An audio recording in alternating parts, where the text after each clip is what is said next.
にちは、ミッキーです。今回はイスタンブール徹底攻略22選です。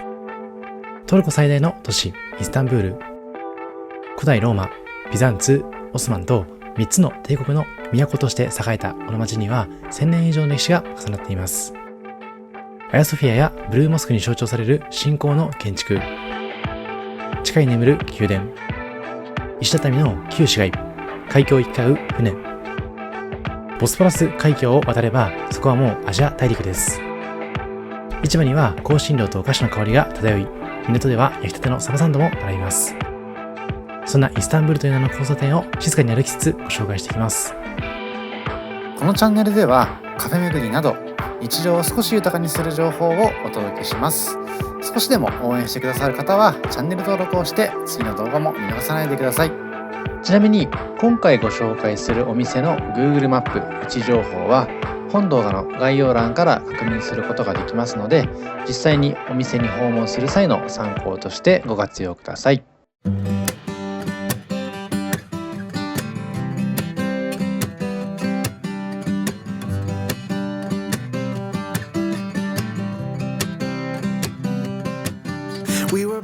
さて、前回のカッパドキア特集からイスタンブールへ空路で移動。イスタンブールとカッパドキア間は往復で2名約6万円弱。国内線になってますので、軽食はご覧のようなスタイルでいただけます。ただ、日本からイスタンブールの移動の際には、アメニティも充実。イスタンブールから日本への帰国の際には、ラコステのポーチが採用されていまして、歯ブラシやアイマスク、靴下などが入った上質な内容になっていました。アメニティは時期や便によって異なるんですけれども、過去にはフェラガモやモルティーニなどのバージョンもあったようなので、登場のたびに異なるデザインが楽しめます。さて、こちらはイスタンブール空港。ヨーロッパとアジアを結ぶ大空の玄関、イスタンブール空港。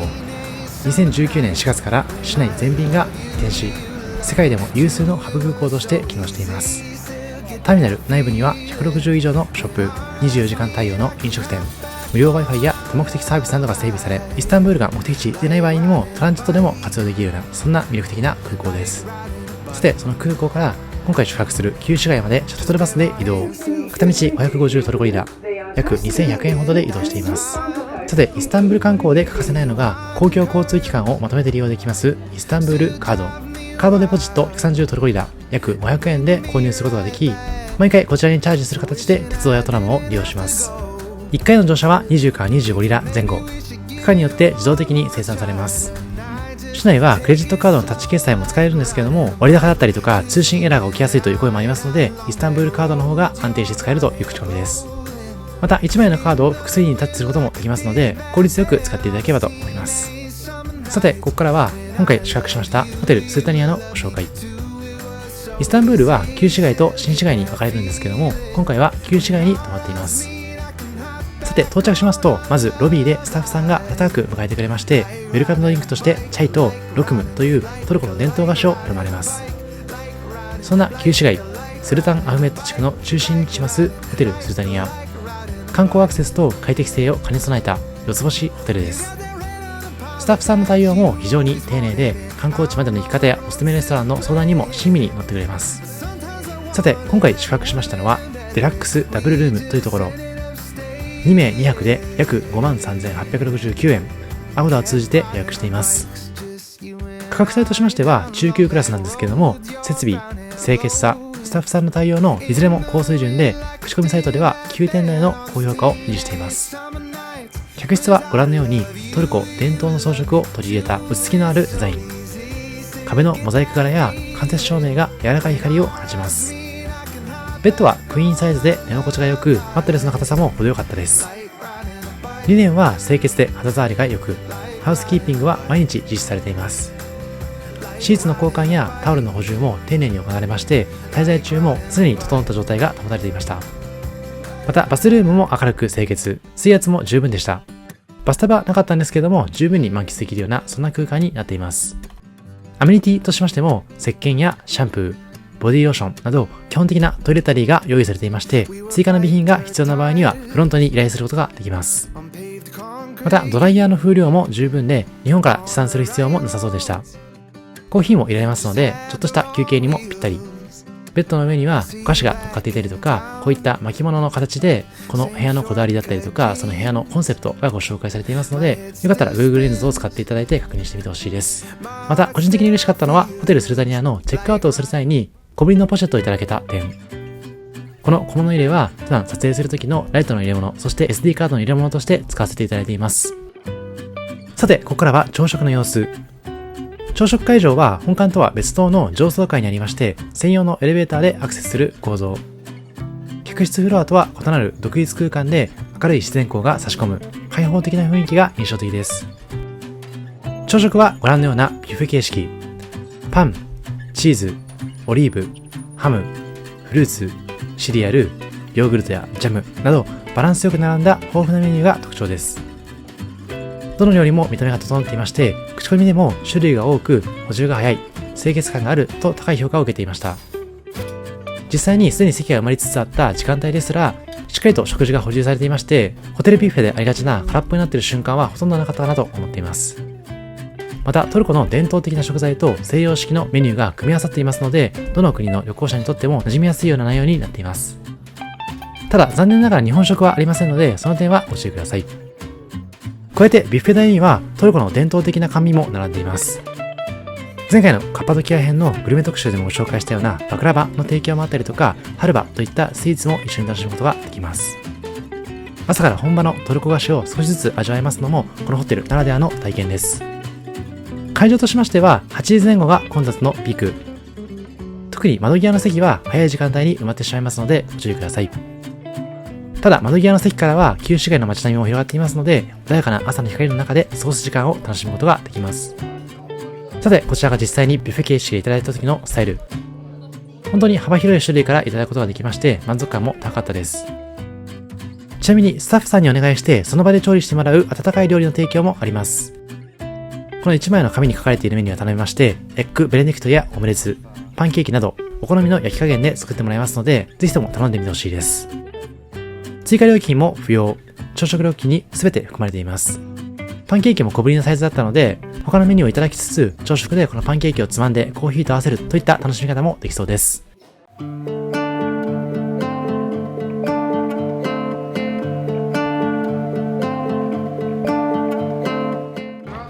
さて、ここからは観光の様子をお届け。まずはコンスタンティヌスの柱。イスタンブール旧市街にそびえる柱で330年、ロシア皇帝のコンスタンティヌス1世がケントを記念して建立した石柱です。続いてこちらはヌルオス・マニエ・モスク。グランドバザールの入り口に立ちます18世紀に建てられましたオスマン建築からヨーロッパバロック様式へ移行する時期を象徴するモスクです。さて、そんなヌルオスマニエモスクから少し歩いてたどり着きますのがグランドバザール。世界最大級の屋内市場グランドバザール。およそ4000軒もの店が連なり、日々25万人以上が訪れると言われています。その起源は15世紀、メフメト2世によりますイスタンブール征服直後の1461年にまで遡ります。以降、交易の中心として発展し、現在でも金製品、絨毯、陶器、革製品、香辛料など多彩な製品が並びます。バザール内部はまるで迷路のように入り組んだ構造。天井はアーチ状で覆われまして、壁面にはイスラーム装飾が美しく施されています。観光客が多い時間帯には混雑するんですけれども、午前中の早い時間帯は比較的歩きやすくて、今こちらの様子はむしろ閉まる直前の様子になっていますので、あまり参考にならないかもしれません。ちなみに値札のない商品も多くて、価格交渉はほぼ必須。最初の提示価格は相場の2倍程度に設定されていますので、ちゃんと相場の価格を調べた上で購入することをお勧めします。続いてはイスタンブールを象徴する建築、アヤソフィア。ビザンツ時代からオスマン帝国、そして現代のトルコへと受け継がれた歴史の層が一つの建物の中に凝縮されています。入場は有料で、チケット購入時に言語の壁を感じる場面が多くあります。今回はゲットユアガイドにて予約。実は窓口で購入しようとしたんですけれども、あまりコミュニケーションをうまく取ることができず、窓口では観光客向けにミュージアムパス付きを購入させられまして、チケットが3倍近くの値段になってしまいました。今までの旅行では現地での購入も結構お勧めしていたんですけれども、ここアヤソフィアに関しましてはゲットユアガイドなどでの予約サイトをお勧めします。またその窓口のチケット並んでいる間も個人ガイドやツアーの勧誘がなかなかうざったかったので、精神的なストレスを考えた上でも事前の予約がおすすめです。ただ中に入りますとご覧のように荘厳な空間が広がっています。もともとは東ローマ帝国のユスティニアヌス1世によって537年に完成したキリスト教の大聖堂。その後約900年にわたりコンスタンティノープル宗主教座の中心として機能しました。1453年にはメフメト2世の征服によってオスマン帝国の支配下に入りますとモスクとして転用されています。その際ミナレットといいます塔が増築されまして、内部のモザイク画は漆喰で覆われました。20世紀には博物館へと転換。そして最近の2020年、再びモスクとしての機能を取り戻しまして、現在は礼拝施設として運営されています。建築の中心には直径31メートルにも及ぶ巨大なドームがありまして、地震の多いイスタンブールでこれほどの規模を保ってきたこと自体が驚異的です。内部は金色のモザイクが淡く輝き、自然光が高い窓から差し込むたびに荘厳な雰囲気を作り出します。チケット購入のトラブルはありますけれども、ぜひとも入ってほしいような、そんなイスタンブールを象徴するような建物です。この地域行ってみたいと思っても情報量が多すぎて迷うことありませんか？このチャンネルでは実際に足を運んで体験したリアルな視点から観光や施設の魅力を丁寧にご紹介していきます。観光 PR や施設紹介、店舗紹介のご相談は概要欄のリンクからお気軽にどうぞ。それではこの後の店舗紹介もぜひ楽しみにしてください。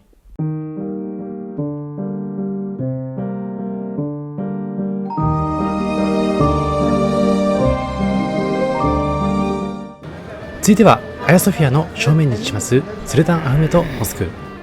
日本ではブルーモスクの名で広く知られています。17世紀初頭、スルタン・アフメト1世の命によって建設され、1616年に完成しています。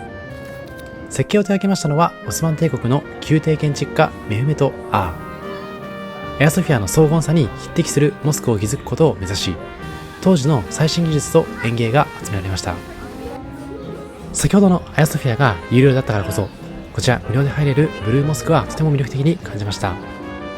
礼拝の時間帯以外は観光客の見学が可能。入場時には靴を脱ぎ、女性はスカーフで頭を覆う必要があります。こちらスルタン・アフメト・モスクだけではなくて、基本的に礼拝施設に関しましては女性の場合は頭を覆う必要がありますので、スカーフ等を事前に購入することをお勧めします。ただ入り口では無料の布が貸し出されていますので、観光客でも安心して見学ができます。さて最大の特徴は内部を覆う2万枚を超えるイズニックタイル。青を基調とした複雑な幾何学模様が壁一面に広がり、自然光に照らされると柔らかく輝きます。この美しい青の装飾からブルーモスクと呼ばれるようになったとのことです。中央ドームは高さ43メートル、直径 23.5 メートル。周囲を囲む半ドームとの重なりが広がりと安定感を生み出しています。内部では天井の装飾とステンドグラス越しの光が作り出す幻想的な空間が広がり、アヤソフィアとまた異なる清らかさを感じられます。さてイスタンブール市内の移動にはこちらトラムバイがおすすめ。意外とどこでも巡れるんですけども、特に旧市街と新市街を行き来する場合にはこのトラムバイを利用することをお勧めしています。冒頭でご紹介しましたイスタンブールカードにチャージして、こちらもぜひ積極的にご利用ください。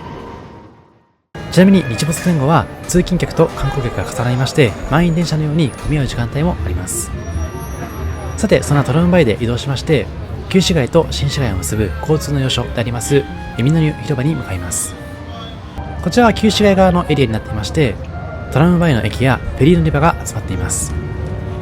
常に人と車が行き交うような活気にあふれた空間。広場の周辺には屋台や露店が並んでいますので、名物のサバサンドだったりとかトウモロコシ、栗なんかをいただくのもおすすめです。特に夕暮れ時には景色も美しくなっていますので、観光した後夕食前に人だなく着く時にも利用していただきたいような、そんな広場になっています。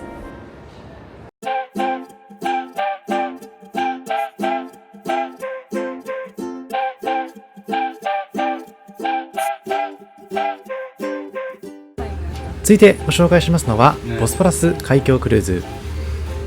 イスタンブールの街を海から眺めることができます人気アクティビティ。出発地点は先ほどご紹介しましたエミノニュ広場近くの桟橋で、複数の船会社が運航しています。事前にチケットを購入して指定された時間に集合するスタイルが一般的。今回のクルーズ料金は2名で500トルコリラ、約1900円ほどになっています。時間帯や船のタイプによって価格が変わるんですけども、現地予約でも比較的手頃な料金で参加できます。さて、出発からほどなくして現れますのは白い大理石造りのドルマ・バフチェ宮殿。19世紀に建てられましたオスマン帝国最後の宮殿で、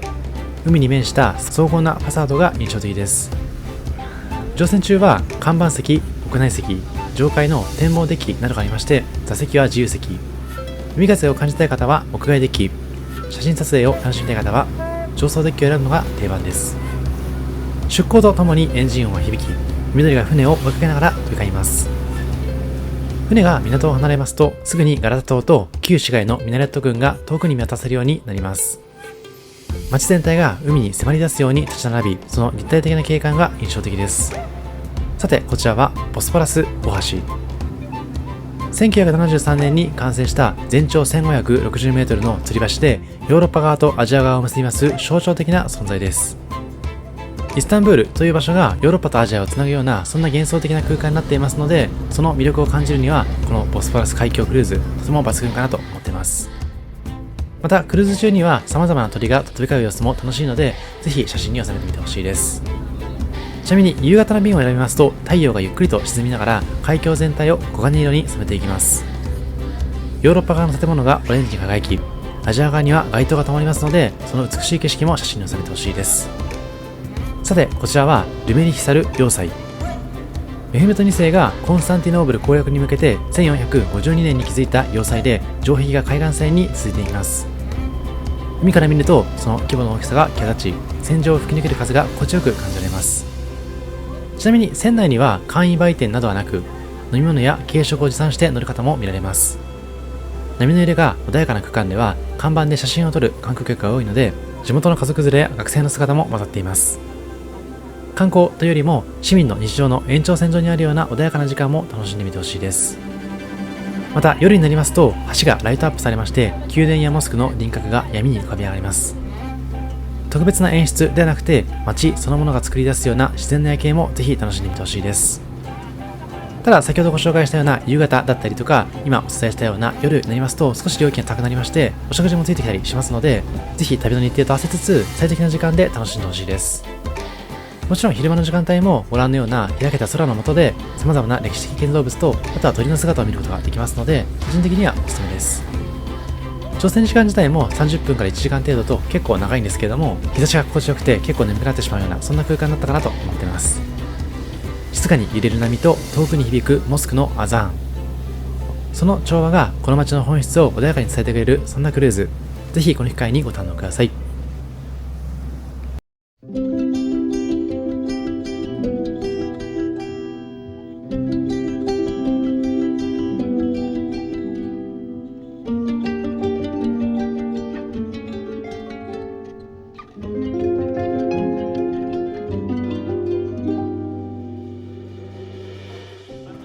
さて、ここからはイスタンブールの新市街側の魅力をご紹介。まずご紹介しますのはガラタ島です。ガラタ地区の丘の上に立ちますガラタ島。高さ約67メートルの石造りの塔で、14世紀にジャナバ人によって建てられました。かつては監視塔として使われまして、オスマン時代には火災の見張り台としても機能していました。現在は展望台として一般公開され、イスタンブールの街並みを一望できる人気スポットになっています。塔へと向かう道はカラキョイ側が続く急な坂道。石畳が多く、途中にはカフェや小さなショップが並んでいます。徒歩で登りますと少し息が上がりますけれども、坂を登り切った先に現れます塔の姿は印象的で、その達成感もまた旅の一部です。さて、こちらは新市街の中心に位置しますタクシム広場。イスタンブールを象徴する場所の一つです。19世紀に給水施設が置かれたことから、分配を意味しますタクシムと呼ばれるようになったとのことです。現在は市民の集会やイベントの舞台となっている広い広場。中央にはトルコ共和国建国を記念する共和国記念碑が立っています。周囲にはホテルやレストランが立ち並び、イスティクラル通りに続く入り口でもあります。さて、そんなタクシム広場の北側に立ちますのはこちらタクシムモスク。近年完成しました新しいモスクです。長年にわたり建設計画が議論され、2021年に正式に開業したとのことです。現代的な建築技術を用いながらも、伝統的なオスマン様式を踏襲したデザインが特徴的。大きなドームと2本のミナレットが印象的で、ガラスを多用した明るい内装が開放的な雰囲気を作り出してくれています。さて、こちらはアタチュルク文化センター。イスタンブールを代表します劇場兼文化施設です。残念ながら訪問時はアタチュルク記念青年とスポーツの日の祝賀行事に伴って閉鎖されていたんですけれども、皆さんはもしタイミングが合えばこのアタチュルク文化センターを訪れてほしいです。さて、こちらはイスティクラル通り。先ほどのタクシム広場からガラタ島へ向かうイスティクラル通りはイスタンブールで最も有名な歩行者専用ストリートです。全長およそ 1.4 キロ。両側には19世紀の建築を生かした店舗やカフェが並んでいます。イスタンブールのサッカーチームガラタサライのストアもありまして、過去には元日本代表の稲本選手や長友選手が在籍したこともありまして、結構日本人にも馴染み深いようなサッカーチームかなと思います。夕方以降は特に賑わいが増し、レストランのテラス席や路上ミュージシャンの演奏で通り全体が明るく照らされます。カジュアルなカフェから老舗のデザート店まで地元の味を手軽に楽しめるのも魅力です。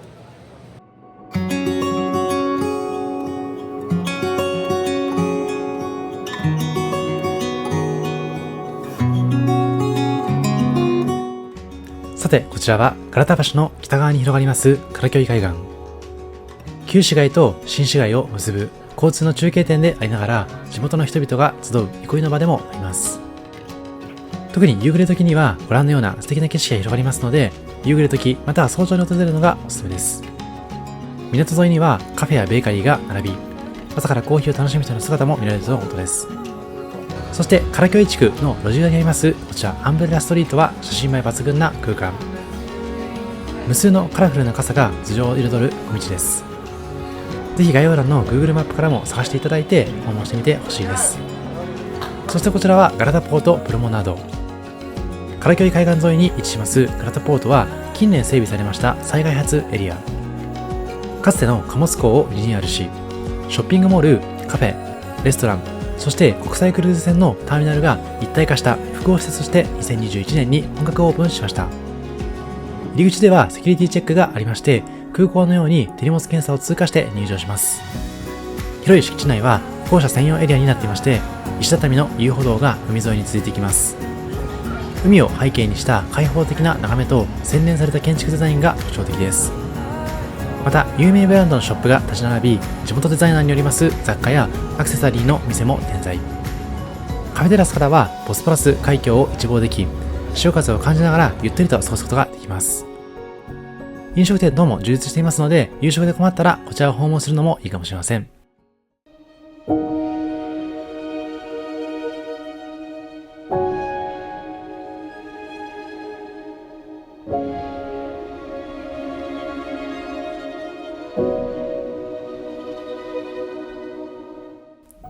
さて、もう一度旧市街に戻りまして、こちらソコルル・メフメト・パシャ・ジャーミーのご紹介。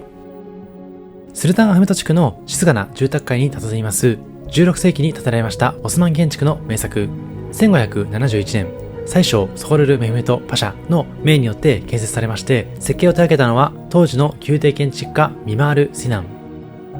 彼の代表作の中でも特に調和の取れた美しさで知られています。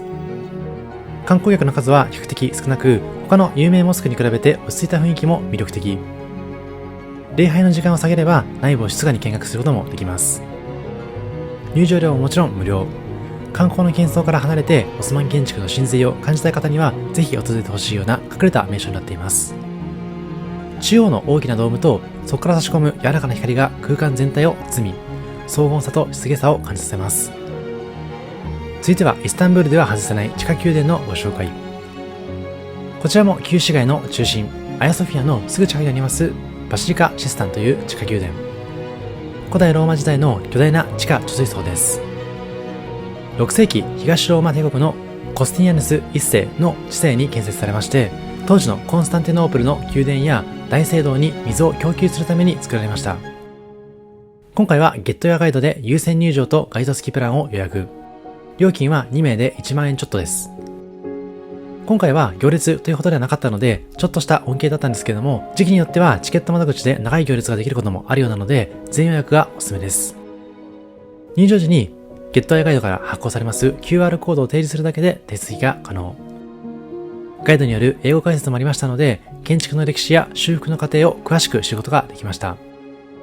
さて、地上からは目立たない入り口を階段で降りていきますと、ひんやりとした空気とともにご覧のような幻想的な空間が広がります。内部は長さ約140メートル、幅約70メートル、336本の大理石の円柱が整然となりまして、天井を支えています。柱の高さは9メートル前後ありまして、淡いオレンジ色の照明に照らされた光景はまるで神殿のよう。地下宮殿という呼び名もこの神秘的な雰囲気から生まれたものです。館内は気温がやや低く、湿度も高いため、外との気温差が大きい時期には羽織があると安心です。写真撮影は自由なんですけども、三脚等の使用は禁止されていますので、周りに配慮しつつ撮影してみてほしいです。照明がオレンジからブルーへとゆっくり変化するような演出もありまして、訪問する時間帯によって印象が異なります。もともとこの場所は地上にあったバシリカといいます公共広場の下に位置していたことからバシリカシスタンと呼ばれています。さて見どころの一つは奥に設置されましたこちらメデューサの石像。ギリシャ神話に登場する怪物メデューサの顔が刻まれた2つの台座がありまして、一つは逆さ、もう一つは横向きに置かれています。この配置の理由には諸説ありまして、建材として再利用された際の偶然とも魔除けの意味を込められたとも言われています。ライトアップされた水面に映るその姿は神秘的で、多くの観光客が足を止めるスポットになっています。内部の通路に関しましては木製のデッキで整備されまして、足元に浅く張られた水にコインを投げる人の姿も見られます。幻想的な雰囲気に包まれながらゆっくりと歩くだけでも特別な時間を感じられます。実は2022年に大規模な修復が完了。現在の様子は2023年以降、新しい照明演出と展示が導入された様子になっていますので、以前よりも明るく歩きやすくなって、柱や天井の装飾がより鮮明に見えるようにもなっています。また入場制限が導入されて、チケット販売方法も電子化されたのもこの時から、今より快適に楽しむことができます。地上の喧騒からわずか数十段降りるだけで1500年前の世界に包まれるような体験ができます。